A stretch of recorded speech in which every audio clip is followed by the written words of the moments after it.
Good morning and welcome to the Core Connection. I'm Mira Rubin here with you on Enlightened World Network. And today's topic is creative thought and how we generate our world really through these inspired moments of thought that precede creation. So it should be a fun conversation. But before we get started, let's take a moment to get present and take a deep breath in through your nose. And imagine all that oxygen just coursing into your lungs and filling your bloodstream with wonderful, vital life force and moving into your cells and into your organs. And as you exhale, exhale any tension, any stress. And now let's take another deep breath in through your nose. And imagine now bright, sparkling light, lighting up all the molecules in your body and your being and connecting you with the universe beyond. And as you exhale, exhale any remaining tension or stress. And now let's just gently press our palms together. Softly, softly, softly rub your fingers against your palms and feel how delicious that is. And allow yourselves to become present right here, right now, in the physical moment of space and time. Good morning, Julie. Welcome, welcome, welcome. Wonderful to start the week with you here. This is great. So today we're talking about creative thought and the process of creation, because anything that we create in the world typically, good morning, Dido, good morning, welcome, welcome. Anything that we create in the world is preceded by the notion of creating it, right? So I mean, in a personal realm I'm talking about. So in our own lives, um, Zakaria, welcome. Welcome, welcome. Glad to have you here. So we were talking about creation and creativity.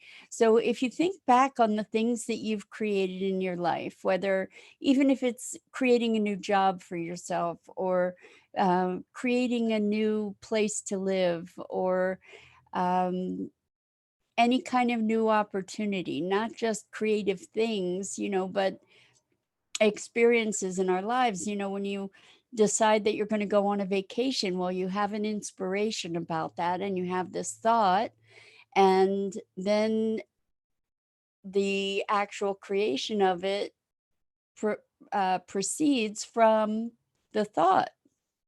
And so when we realize the mechanism of creation that we employ in our lives, we can possibly take a more deliberate approach toward it and create even more of the things and experiences that we desire.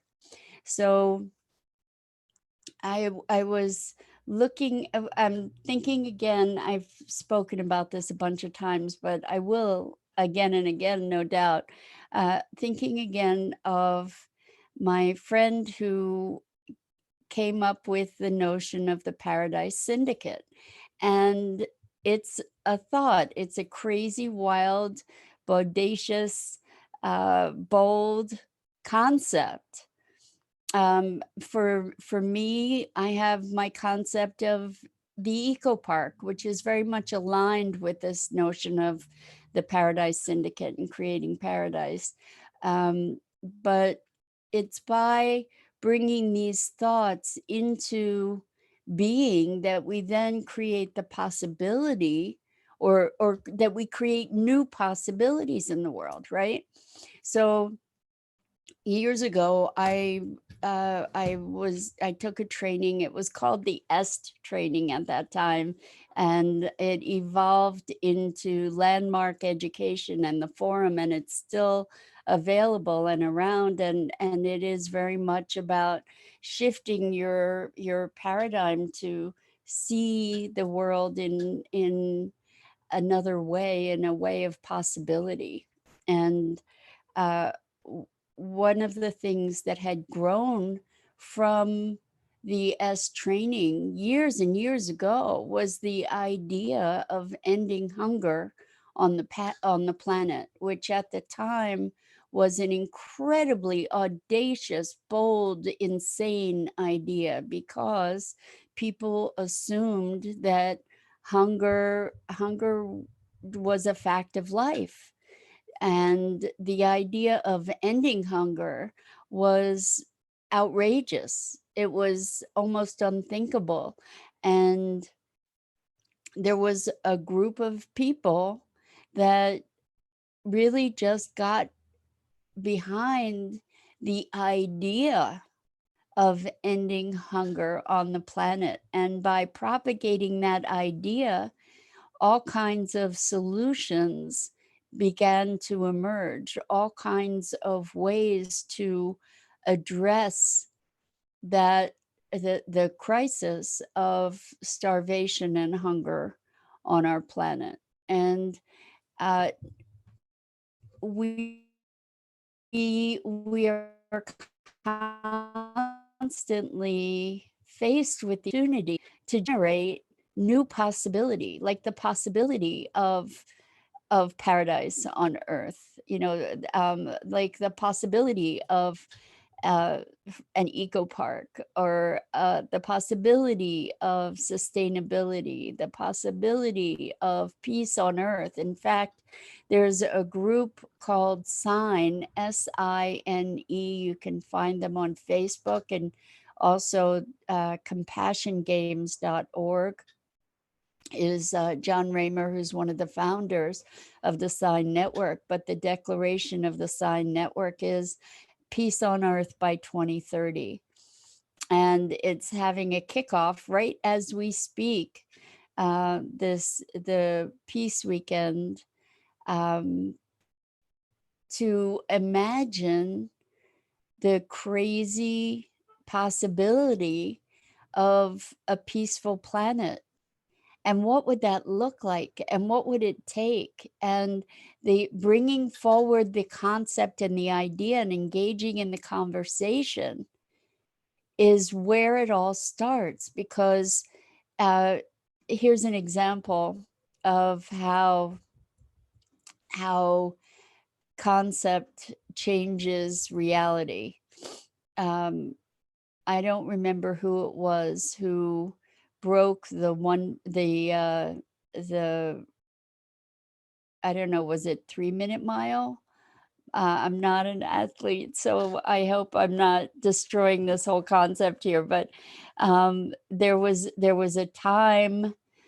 uh, a time constraint that had never been beaten, and what came forward was the idea of breaking this record, and people had thought it was impossible, but somebody didn't. Somebody believed it was possible, and then actually was able to break that record. And in breaking that record, they created the notion that this was indeed possible. And then all of a sudden, all kinds of other people broke that record as well. And so the conversation here is to say that new realities begin with conceptualization. New realities begin with our capacity to generate ideas of possibility. And when we generate the ideas of possibility, those ideas can gain momentum, and then they become manifest. Ultimately, they become manifest in our world. The idea that we could fly, you know, precluded all the experiments by the Wright brothers and other people of the same era, and actually back to Leonardo da Vinci, and probably even before that, the notion that we could fly. And then through a deeper and deeper belief in the possibility, it was brought forward into reality. So my question to you is, what kinds of things or situations or possibilities Are you imagining in your life, or can you imagine for the world, that can bring forward a new possibility in the world?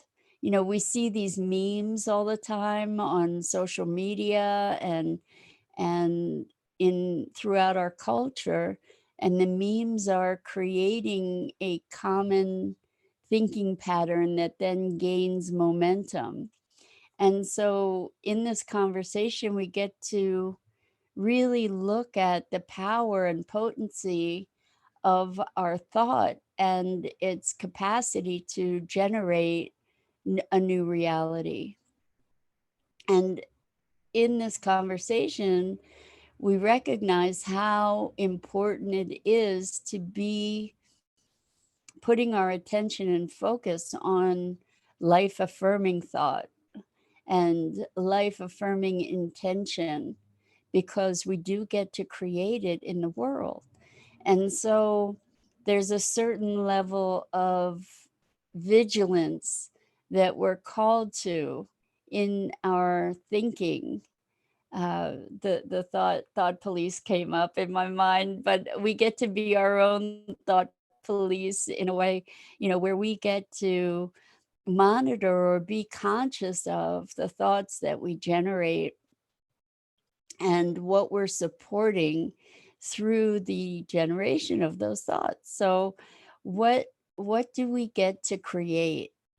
And there's an exhilaration around the possibility here that I invite you to just join in and discover and explore with me. Like, what can we create if, as we look at the world right now? What kinds of possibilities can we create? We can create a possibility of regeneration. This is an idea that is gaining hold, with regenerative farming, with regenerating the land, with regenerating the environment. We can take it even further to regenerating our relationships with ourselves and with others. We can, what is this notion of regeneration? Instead of the decline that we've seen in in nature and in our economies, etc., we can be putting our attention on the notion of regeneration. And just as an example, and I've spoken about the power of questions. So our minds are like heat-seeking missiles. They want to answer whatever we program them to. So when we program them to bad questions or negative questions, such as what's wrong with me, for example, we find answers, whether we want them or not, because we've asked the question. That's just the function of our minds. So what happens when we ask good questions is the same dynamic, and being in the question allows a constant unfolding. So what we can ask ourselves are things like, how can I be an exemplification of peace in the world? What will it look like? What will it look like to have a world of peace? What are the steps we can take to creating peace in the world? What are the steps I can take, or how can I be, to experience greater peace within myself, etc., etc.? So we can even ask, what would be a great question to ask to move me in the direction of my dreams? And then we come up with these things. And what happens is that life often presents these answers to these questions just by our being in the question. So it doesn't always come as a conscious answer that we hear. what often happens is that life unfolds with the answer in a present way, which is really quite miraculous, for lack of a better word. So I'm wondering about you and your experiences, and do you notice how the things that you've created in your life, you've created first through a thought? And this is so with any kind of goals that we set for ourselves, any kind of dreams that we have for ourselves. First, there's the thought of that. And then what happens is that it gains some momentum and then gains expression in one way or another in your life as you keep putting your attention on it. So I find this really powerful, uh, to recognize, because we all know that it's true. You know, first you think, I need to get a new job. So then what you do is you go start looking at opportunities. Maybe you start thinking about what kind of job you want, and you imagine what the ideal circumstances might be, perhaps. And then you start thinking about possibilities that weren't even on your horizon previously, and then as you're engaged in that, opportunities show up and people cross your path that are the perfect conduit to the new place that you're desiring to go. And magic like that just happens over and over and over again.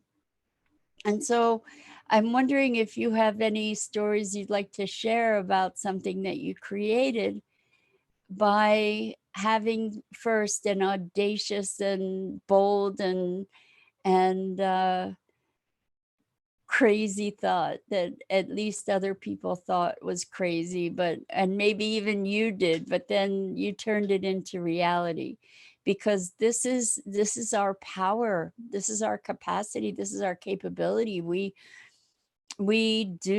are creators, that's what we do. And so by taking a more deliberate role in our creatorship, we can create more of what we really truly do desire in life, right? So I invite you to look at what you do desire, and what you desire not only for yourself but for the world, and start imagining it into being, partly by thinking thinking thoughts that support that vision, asking questions that generate unanticipated possibilities. And so this is creativity in its highest form. You know, some people say, I don't have a creative bone in my body, but the truth is you're creating all the time. And creativity doesn't just necessarily show up as something that is artistic, for example. Creativity is what we do every moment with the desires that we have, that we put into the universe. And you may or may not be familiar with Abraham Hicks, Esther Hicks, who channels an entity or a collective called Abraham, and is all about manifesting your desires and the mechanics of it.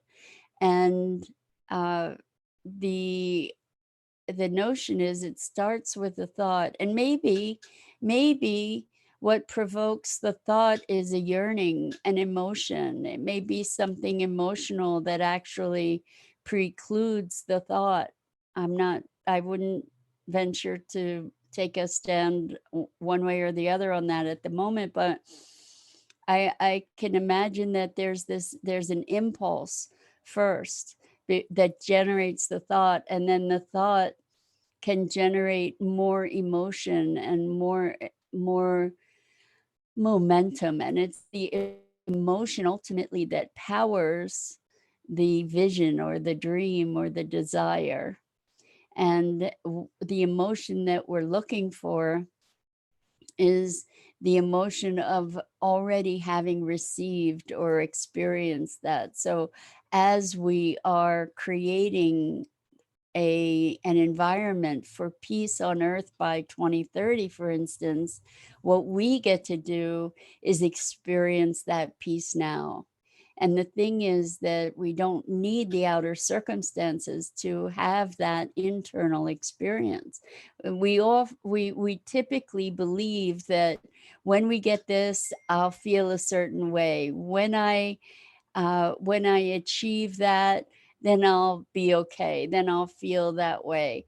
And the truth of the matter is that we have the capacity to feel the feelings at any moment, regardless of circumstance, because our minds do not distinguish between reality and the vividly imagined. As bizarre as that seems, we really, in terms of our experience, can't distinguish the difference. So when we vividly imagine something and allow ourselves the emotional experience of its fulfillment, rather than the need or desire or longing for it, when we allow ourselves to experience the experience of its fulfillment for 17 seconds, is what Abraham says, at least 17 seconds, and everything thereafter is a bonus, then we are putting that frequency out into the world and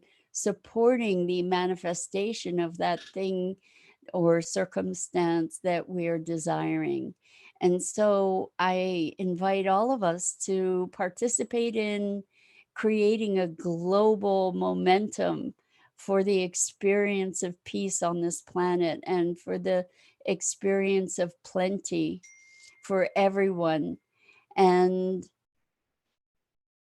that is a gift not only to ourselves, to allow ourselves to experience that experience that's generated by the convergence of thought and emotion and desire, uh, to bring that forward into the world, to be proactive creators of the world we desire for ourselves and each other. So creative thought, creative emotion, and imagining beyond the constraints of our current condition. And by imagining it, by imaging it in our minds and our hearts, by experiencing it as a reality internally, we get to shape a new world. And so let's be conscious about it, and let's join together in that, to be not longing for, but experiencing the having of, experiencing the presence of peace in our hearts, and imagining that propagating out into the world, imagining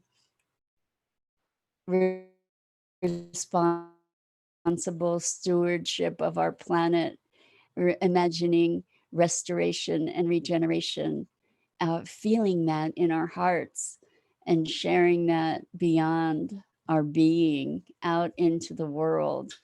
Creating the conversation for possibility is the place from which possibility emerges.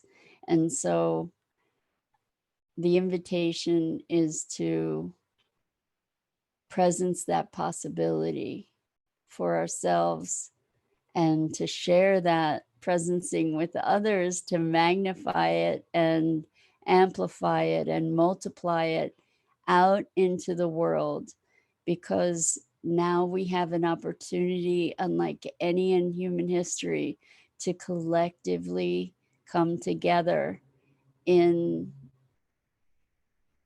creating a future of paradise and possibility.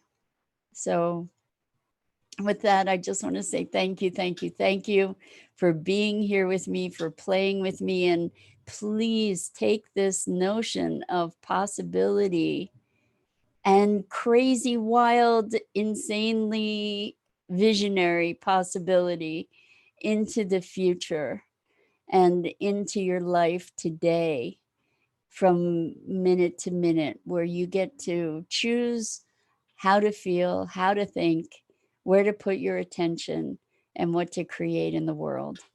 And with that, I think thank you, Julie. I so appreciate you being here. You have a great day too. And I'm Mira Rubin. This is the Core Connection. I'm here every weekday morning at 9:30 a.m. Eastern. And we're live on Enlightened World Network. I invite you to please check out the awesome programming on Enlightened World Network with wonderful, spiritual, loving, connected people and community. And until next time, have an amazing day creating with your wonderful, powerful, creative thought and emotion. And I hope I see you here again tomorrow. Lots of love, lots of compassion.